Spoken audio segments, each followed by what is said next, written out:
ବୋଉ କାଲି ଜନ୍ମାଷ୍ଟମୀରେ କ'ଣ ହବ? ଜନ୍ମାଷ୍ଟମୀରେ କାଲି ଠାକୁରଙ୍କର ଜନ୍ମଦିନ। କାଲି ଠାକୁରଙ୍କ ପାଖରେ ଭୋଗ ଲାଗି ହେବ କାକରା ପିଠା ଲଡ଼ୁ କାକୁଡ଼ି ଉଖୁଡ଼ା କାକରା ପିଠା ଲଡ଼ୁ।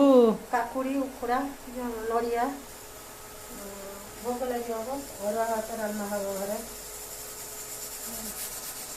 ଠାକୁର ମାନେ କ'ଣ ଖାଲି ଲଡ଼ୁ ନଡ଼ିଆ କାକୁଡ଼ି ଆଉ କ'ଣ ଭୋଗ ହବ? ଠାକୁର ମୋତେ ଯେତିକି ଦେଇଛନ୍ତି ମୁଁ ଠାକୁରଙ୍କୁ ସେତିକି ସନ୍ତୁଷ୍ଟ କରିଦେବି।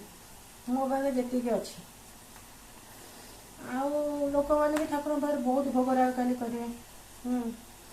ଖାଲି ଭୋଗ ରାଗ ନା ଆଉ କ'ଣ କରିବେ? ହଁ ଭୋଗରାଗ ମାନସିକ ଥିବ। ମାନସିକ ଯେଉଁମାନଙ୍କର ଥିବ ସେମାନଙ୍କର ପୂରଣ ହେଇଥିବ ଯଦି ସେମାନେ ଠାକୁରଙ୍କୁ ଯାହା ଯାଚିଥିବେ କାଲି କିଏ ସୁନାର ଚିତା ଯାଚିଥିବ କିଏ ସୁନାର ଟୀକା ଯାଚିଥିବ ସେସବୁ କାଲି ଠାକୁରଙ୍କୁ ଦେବେ। ମୁଁ ତ କିଛି ମାନସିକ କରିନି, ଭାବୁଛି କାଲି ମାନସିକ ଗୋଟେ କରିବି। ଯଦି ୟୁଟ୍ୟୁବ୍ ଚ୍ୟାନେଲ୍ ମୋର ଭାଇରାଲ୍ ହେଲା ମୁଁ ଠାକୁରଙ୍କୁ ଗୋଟେ ଭଲ ଗିଫ୍ଟ ଦେବି। ଲାଇକ୍ ସବସ୍କ୍ରାଇବ୍ କରିବେ ବୋଲି କହୁନୁ। ହଁ ଲାଇକ୍ ସବସ୍କ୍ରାଇବ୍ କରନ୍ତୁ।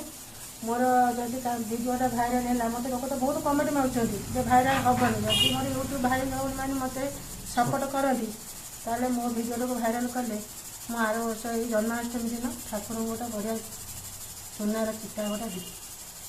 ଧନ୍ୟବାଦ।